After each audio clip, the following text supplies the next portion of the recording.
श्री स्वामी समर्थ. जय जय स्वामी समर्थ. तुम्हा सर्वांचं पुन्हा एकदा अगदी मनापासून आपल्या या नवीन व्हिडिओमध्ये मी स्वागत करते. सध्या शारदीय नवरात्रोत्सव हे सुरू आहे आणि उद्या शारदीय नवरात्रोत्सवाची 5वी माळ आहे. या नवरात्रामध्ये आपण देवी मातेच्या 9 रूपांचं पूजन हे करत असतो.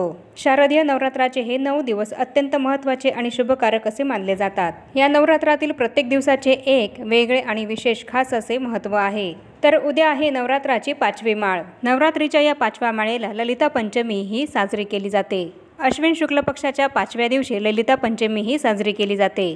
तर उद्या 7 ऑक्टोबरला सोमवारी ललिता पंचमी आहे आणि ललिता पंचमी ही तिथी देवी स्कंदमातेला समर्पित आहे. नवरात्रीच्या या 5व्या माळेला ललिता पंचमीला देवी स्कंदमातेच्या स्वरूपाचे पूजन हे केले जाते. नवरात्रीच्या या 9 दिवसांमध्ये येणारी ललिता पंचमी ही तिथी अतिशय शुभकारक आणि महत्त्वाची मानली जाते. अनेक स्त्रिया नवरात्रीच्या या ललिता पंचमीच्या तिथीला ललिता पंचमीचं व्रतसुद्धा करत असतात.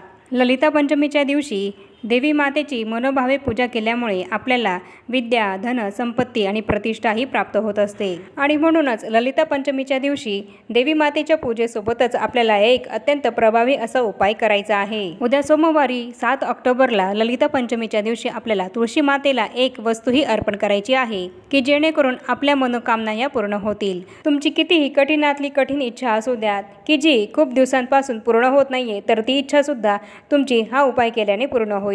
आणि त्याचप्रमाणे तुमच्या घरामध्ये जे काही 18 विश्व दारिद्र्य आहे ते सुद्धा दूर होईल. आणि जर तुम्ही कर्जबाजारी झाला असाल तर हा उपाय केल्याने त्या कर्जातून सुद्धा तुम्हाला सुटका मिळेल आणि तुमच्या घरामध्ये अखंड लक्ष्मी ही नांदेल. तर आजच्या या व्हिडिओमध्ये मी तुम्हाला हीच संपूर्णपणे माहिती देणार आहे की उद्या ललिता पंचमीच्या दिवशी आपल्याला तुळशी मातेला कोणती एक वस्तू ही अर्पण करायची आहे, कोणता प्रभावी उपाय हा आपल्याला करायचा आहे की जेणेकरून माता लक्ष्मीचा अखंड आशीर्वाद हा आपल्याला मिळेल. याबद्दलच संपूर्ण माहिती मी तुम्हाला आपल्या आजच्या या व्हिडिओमध्ये देणार आहे. आणि म्हणूनच ही अत्यंत महत्त्वपूर्ण माहिती जाणून घेण्यासाठी हा व्हिडिओ कुठेही स्किप न करता शेवटपर्यंत नक्की बघा. चला तर मग आता आपल्या आजच्या या व्हिडिओला सुरुवात करूया. तर उद्या नवरात्रीची 5वी माळ आहे आणि 5वी माळ ही देवी स्कंदमातेला समर्पित आहे. या दिवशी देवी स्कंदमातेचे पूजन हे केले जाते. नवरात्रीच्या काळामध्ये स्कंदमातेची उपासना केल्याने ज्ञान आणि बुद्धी ही आपली वाढत असते आणि यामुळे माणूस कोणतीही भीती न बाळगता आपल्या जीवनाचे निर्णय योग्य दिशेने हा घेऊ शकतो. त्यामुळे आपल्या प्रगतीचा मार्ग हा खुला होतो. स्कंदमाता, स्कंद म्हणजे कार्तिकेयाची आई. भगवान कार्तिकेय बालस्वरूपात स्कंदमातेच्या मांडीवर विराजमान आहेत. स्कंदमातेला बुद्धिमत्ता आणि विवेकाची जननी असं सुद्धा म्हटलं जातं. दुर्गादेवीचे स्कंदमाता स्वरूप प्रेम आणि वात्सल्याचे प्रतीक मानले जाते. स्कंदमाता ही चतुर्भुज आहे. कुमार कार्तिकेय मातेसोबत आहेत. तसेच देवीच्या हातांमध्ये कमळाचे फूल आहे. देवीचे वाहन सिंह आहे. स्कंदमाता सौरमंडळाची अधिष्ठात्री आहे. स्कंदमातेला केळीचा नैवेद्य हा अर्पण केला जातो. उद्याचा रंग आहे पांढरा आणि म्हणूनच उद्या आपल्याला पांढऱ्या रंगाचे कपडे हे परिधान करायचे आहेत. आणि उद्याची माळ आहे ती म्हणजेच बेलाच्या पानांची. आणि म्हणूनच उद्या आपल्याला देवी मातेला बेलाच्या पानांची माळ ही अर्पण करायची आहे. ललिता पंचमी ही तिथी नवरात्रीच्या दिवसांमध्येच येत असते आणि ही तिथी वर्षभरातून एकदाच येत असते. आणि म्हणूनच या अशा अतिशय शुभ आणि महत्त्वपूर्ण मानल्या जाणाऱ्या दिवशी जर आपण या तिथीला जर आपण काही प्रभावी उपाय जर केले तर त्याचे फळ हे आपल्याला नक्की मिळतच असते. आणि म्हणूनच उद्या आपल्याला हा अतिशय प्रभावी उपाय हा करायचा आहे. तुळशी मातेला आपल्याला ही एक वस्तू उद्या अर्पण करायची आहे आणि हा उपाय तुम्ही दिवसभरामधून केव्हाही करू शकतात. ज्याप्रमाणे तुम्हाला वेळ मिळेल त्याप्रमाणे तुम्ही तुमच्या वेळेनुसार हा उपाय करू शकतात. तुमच्यावर जर खूप कर्ज झालं असेल आणि त्यातून बाहेर निघण्याचा मार्ग जर तुम्हाला मिळत नसेल तर हा उपाय केल्याने कर्जातून तुमची सुटका होईल. कर्जमुक्तीचे तुमचे मार्ग हे मोकळे होतील. बऱ्याच वेळा आपल्यावर खूप कर्ज हे झालेलं असतं आणि खूप प्रयत्न करून सुद्धा त्या कर्जातून आपली सुटका ही काही होत नाही.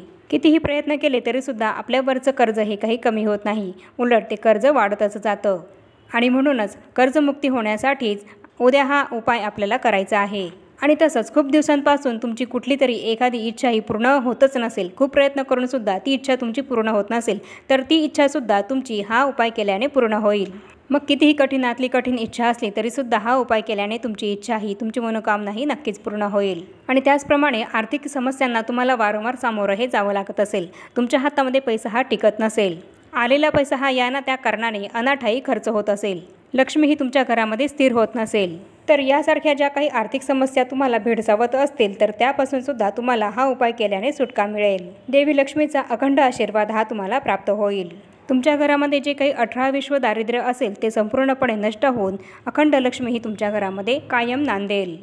तर हा उपाय करण्यासाठी सकाळी आपल्याला लवकर उठायचं आहे आणि सर्वात प्रथम आपलं स्नान वगैरे आटपून झाल्यानंतर आपली नेहमीची नित्याची देवपूजा करून घ्यायची आहे। त्याचप्रमाणे तुमच्या घरामध्ये घटस्थापनाही झाली असेल तर तुम्हाला देवी मातेची सुद्धा पूजाही करून घ्यायची आहे आणि त्यानंतर हा उपाय तुम्हाला करायचा आहे। तर हा उपाय करण्यासाठी आपल्याला उसाचा रस, हळदी कुंकू आणि 1 रुपयाचं नाणं हे लागणार आहे आणि तसंच 1 तांब्याभर आपल्याला शुद्ध पाणी घ्यायचं आहे आणि तसंच 1 शुद्ध गाईच्या तुपाचा दिवासुद्धा आपल्याला प्रज्वलित हा करून घ्यायचा आहे। आणि हे सगळं सामान घेऊन आपल्याला आपल्या घरामध्ये जिथे तुळशी आहे तर त्या तुळशीपाशी आपल्याला जायचं आहे आणि तुळशी मातेजवळ गेल्यावर सर्वात प्रथम आपल्याला दिवा हा प्रज्वलित करून घ्यायचा आहे आणि त्यानंतर आपण जे 1 तांब्याभर पाणी हे घेतले आहे तर ते पाणी आपल्याला तुळशी मातेला अर्पण करायचं आहे आणि त्यानंतर तुळशी मातेची हळद कुंकू अक्षदा वाहून पूजाही करून घ्यायची आहे आणि त्याचप्रमाणे धूपदीपसुद्धा तुळशी मातेला ओवाळून घ्यायचं आहे आणि 1 फूलसुद्धा तुळशी मातेला अर्पण करायचं आहे आणि त्यानंतर या तुळशी मातेला तुम्हाला 11 प्रदक्षिणा या मारायच्या आहेत आणि प्रदक्षिणा मारत असताना ओम नमो भगवते वासुदेवाय या मंत्राचा जप हा तुम्हाला करायचा आहे। ओम नमो भगवते वासुदेवाय या मंत्राचा जप करतच तुम्हाला या 11 प्रदक्षिणा मारायच्या आहेत। त्यानंतर तुम्हाला तुळशी मातेजवळ बसायचं आहे आणि तुम्ही जो काही उसाचा रस हा घेतलेला आहे तर तो उसाचा रस तुळशी मातेच्या मुळांना अर्पण करायचा आहे। मग इथे तुम्ही 1 चमचाभर सुद्धा उसाचा रस हा तुळशी मातेच्या मुळांना अर्पण केला तरीसुद्धा चालेल। खूप जास्त अगदी 1 ग्लासभर उसाचा रस हा तुम्ही अर्पण नाही केला तरीसुद्धा चालेल। फक्त 1 चमचा उसाचा रस हा अर्पण करायचा आहे आणि त्यानंतर आपले दोन्ही हात जोडून तुळशी मातेला आपली कर्जमुक्ती होण्यासाठी, कर्जातून लवकरात लवकर आपली सुटका होण्यासाठी प्रार्थना करायची आहे आणि त्याचप्रमाणे तुमच्या ज्या काही अडचणी असतील तर त्या अडचणी दूर होण्यासाठी सुद्धा तुम्हाला प्रार्थना करायची आहे आणि त्यानंतर तुम्ही जे 1 रुपयाचं नाणं हे घेतलेलं आहे तर ते तुम्हाला तुमच्या हातामध्ये घ्यायचं आहे आणि हे नाणं तुम्हाला तुमच्या उजव्या हातामध्येच घ्यायचं आहे आणि ओम नमो भगवते वासुदेवाय या मंत्राचा 108 वेळा जप करायचा आहे। जर तुम्हाला 108 वेळा जप करता आला तर अतिशय उत्तम आणि जर तुम्हाला वेळेअभावी 108 वेळा या मंत्राचा जप करणं शक्य नसेल मग तुम्ही इथे 21 वेळा 11 वेळा या मंत्राचा जप केला तरीसुद्धा चालेल आणि त्यानंतर हे 1 रुपयाचं नाणं जे आहे तर ते तुम्हाला तुळशीच्या मुळांशी मातीमध्ये गाडायचं आहे आणि हे नाणं जेव्हा तुम्ही तुळशीच्या मातीमध्ये गाडत असाल तेव्हा तुमच्या ज्या काही इच्छा आहेत, तुमच्या ज्या काही मनोकामना आहेत तर त्या तुमच्या मनामध्ये तुम्हाला तुळशी मातेसमोर बोलून दाखवायच्या आहेत, तुळशी मातेला मनातल्या मनात सांगायच्या आहेत, तुळशी मातेला तुमची इच्छा पूर्ण होण्यासाठी विनंती करायची आहे। तर याप्रमाणे हा अतिशय प्रभावी उपाय आपल्याला उद्या ललिता पंचमीच्या दिवशी करायचा आहे आणि हा उपाय केल्याने तुम्हाला याचा नक्कीच पॉझिटिव्ह रिझल्ट हा दिसेल। तुमच्या घरामध्ये असलेला कर्जबाजारीपणा आणि तुमच्या घरात असलेलं दारिद्र्य हे सुद्धा ह्या उपायामुळे नष्ट होईल आणि लक्ष्मी मातेचा अखंड आशीर्वाद हा तुम्हाला प्राप्त होईल। त्यामुळे उद्या अतिशय प्रभावी असा हा उपाय तुम्ही नक्की करा।